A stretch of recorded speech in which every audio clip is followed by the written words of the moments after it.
I just tried to record this whole video, y'all, while I'm on my break, and of course the sound did not take, and we're just gonna try this again. So the title of this word is called It Is Time. All right, it is time. God's divine judgment and his divine purpose, a tangible manifestation of God. He has been showing me the number 1717, which means to manifest and be openly visible. It is a literal sense of God giving proof of his saving grace and thus manifesting himself. It is the open visibility of something or someone unmistakably shown, set in plain sight, or made fully apparent. It is more than just intellectual recognition or knowing. It is a disclosure that breaks through previous obscurity, which confirms the number 1234 that he has been showing me, which means breakthrough, as well as the numbers 1130 and 1132, which means exposed, to unveil, right? And it compels acknowledgement. And so I heard him say audibly, God is about to reveal himself in a way that can't or can no longer be denied, a way that no one can doubt or question. And then he showed me the vision of the flood and the tsunami that recently just happened, right? And he was saying that there are still some in doubt of his hand sweeping over the nations, as well as his hand working through, their personal lives. That there are some of you that still have doubts, right? And it's kind of in the sense of seeing is believing, right? Like, a lot of us have faith, we are believers, but there are some of you that still feel like you need to see him physically show up in your life in order for you to truly believe that he is doing what he said he would do in your life, right?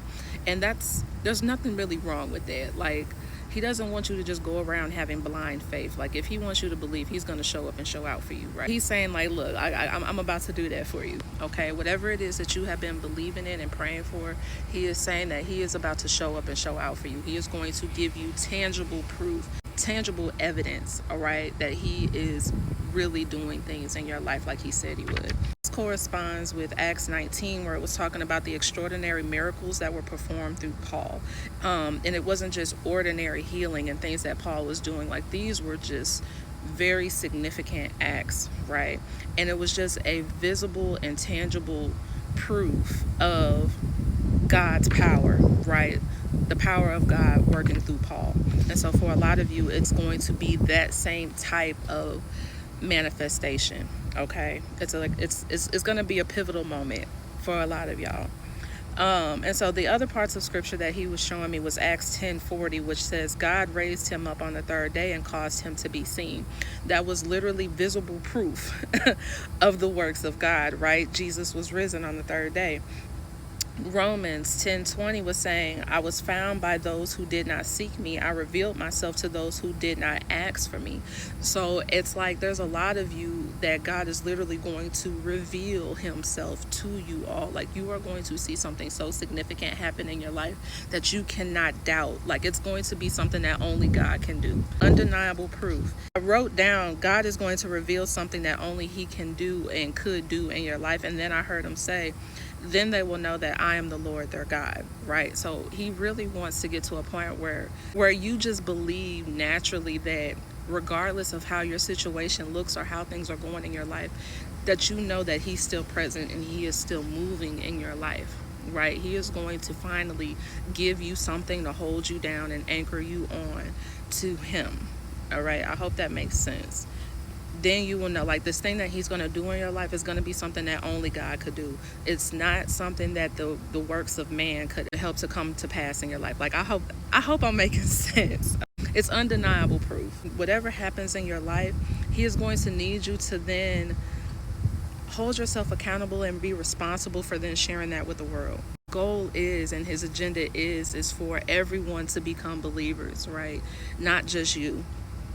So you are called then to be a faithful witness and continue living in that manifestation, and whatever he brings to your life, like, stay in that belief, hold that close to your heart, and then still move accordingly. He's then calling you to also share it with others, all right? But this 7:17, it corresponds to John 14:8, where Philip was asking Jesus, Lord, show us the Father, and that will be enough for us. Now, that scripture came from 756, which was a number he was showing me this morning. And 756 in Greek means to begin or to commence. It's a decisive point where intention turns into action. It is a personal engagement in what is commencing. It signals a threshold moment in God's unfolding plan. All right. So 756, to begin, to commence. Now I told y'all 10 is the number of completion. And so 756 to mean to start or to commence, it just further highlights that he's about to do what he said he was going to do, right? And the time is now. It's time. Okay.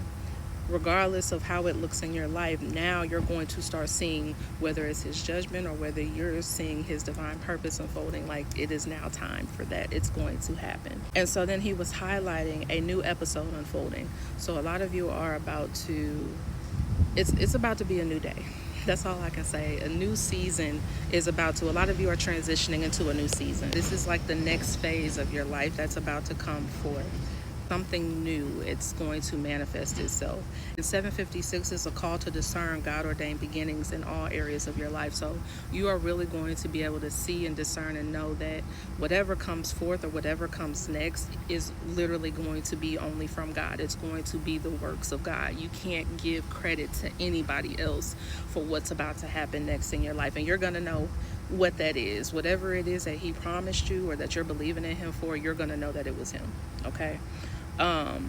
It is calling you to trust that he who initiates also is the one who completes. So again, he was showing me 10:10. The number 10 is completion. So this is just him confirming that what he's about to start and commence and do in your life, he is also going to bring to completion. All right, everything is going to happen in his divine timing, in his perfect order, but he's going to see it all the way through.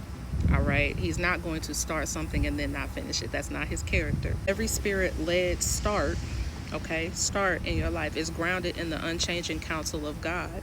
Now, counsel is significant because 10:10, literally, I told y'all, it means a counselor of the highest degree, of the highest court, of the highest position. That is God. He is the ultimate judge. He is the ultimate counsel, the ultimate advisor. He has a divine will for your life that he always suggests and would like you to be within, but he can't force you to be in it. All right, so that's why it says to counsel, to advise. He is the ultimate advisor. So that was confirmation. And it aims towards his consummate glory. Now, consummate and time have been highlighted this past week. So consummate glory means the ultimate state of fulfillment and glory that awaits the faithful believer, which is anticipated to be fully realized at a future time. That future time is now, because 756 is to begin. It is to commence in the order of time. All right. It is something that is brought to the highest degree or to perfection or made complete. Okay, the number 10, completion. It is the fulfillment of divine purpose. Like, that's all I can really say. It is his fulfillment of his divine purpose and will for your life. All right, the ultimate and eternal glory experienced in the presence of God.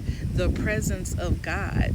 So that confirms John 14:8, where he was saying, Lord, show us the Father, and that will be enough for us.